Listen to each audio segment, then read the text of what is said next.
More breaking news, this time from the presidential campaign trail. Republican presidential candidate Ted Cruz has just named a running mate. If he does win, the Texas senator has named former presidential candidate Carly Fiorina as his VP candidate. Fiorina endorsed Cruz back in March, saying he was the only candidate who could beat Donald Trump. She took on Trump and Clinton right off the bat.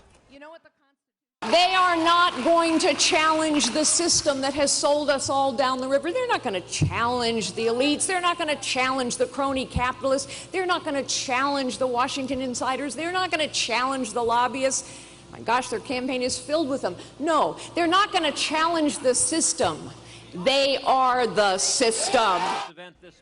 Fiorina campaigned with Cruz in Wisconsin just before our primary. We asked about being Cruz's possible running mate. Then she said, let's just put one foot in front of the other before making any speculations. And our Decision 2016 coverage now continues with some political perspective on the race for the White House. Cruz and Carly have teamed up after Donald Trump swept the GOP primaries yesterday. Hillary Clinton got 4 out of the 5 states. So joining us live this afternoon is Joe Sapecki, a Democratic political strategist and former state communications director for President Obama and Mary Burke, and Stephen Thompson, GOP political strategist and Governor Walker advisor. So let's ask and talk to you about this breaking news. I've learned this week that Ted Cruz has something in common with Aaron Rodgers. They both believe in the Hail Mary.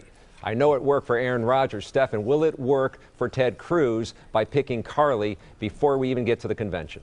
Well, you're right. It is a Hail Mary, and it's essentially the last play in the playbook for Ted Cruz.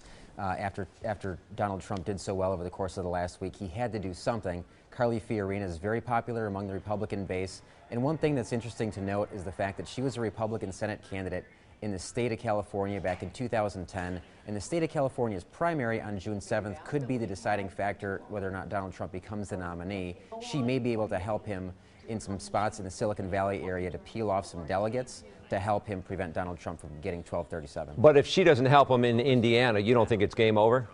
That's very true. I think you're right in that Indiana certainly is the first domino for them to fall. If they were able to get that, then they move to California. Those two states are critical. All right, Joe, your take on this, a surprise move, does it help or hurt? I think it helps for a couple of days, but really, I mean, this is pretty absurd. We've got a candidate who lost 4 out of 5 contests yesterday, desperately trying to change the narrative and momentum. I've never seen anything like it. I don't think it changes the contours of the race. All right, as you know, the gender card being played by Donald Trump, he is saying he is now calling himself the presumptive nominee. He said this, turning his attention to Hillary Clinton and accusing her of playing, quote, the woman's card. Listen in. Well, I think the only card she has is the woman's card. She's got nothing else going. And frankly, if Hillary Clinton were a man, I don't think she'd get 5% of the vote. Joe, Trump already has the worst negative numbers when it comes to women voters, but what are the risks and perhaps the benefits for Hillary Clinton as she tries to become the first female president? Well, listen, she can't escape the fact that she is going to be the first female nominee of a major party, and I believe going to be the first female president. But if you watch her campaign, she's not running as the woman candidate. She's running to represent everyone across the United States. And the way that she approaches issues and what she believes we need to do to make our country stronger isn't about her gender. The Republicans can attack that way, they will attack that way, and frankly, I just expect that every time Donald Trump opens his mouth on the issue, he's going to lose more women voters. Stephen, what's the concern on the Republican side as they look the narrative going forward here and Trump's record with women? Sure. Well, if you end up with a Trump-Clinton race, what you're going to have is the two most polarizing candidates, arguably in the history of either party. Hillary Clinton has some problems with male voters, with independent voters and blue-collar voters. Donald Trump has insulted practically everybody under the sun. So for both of them, I think they're going to have to figure out either how to expand their demographic base or how to win without it.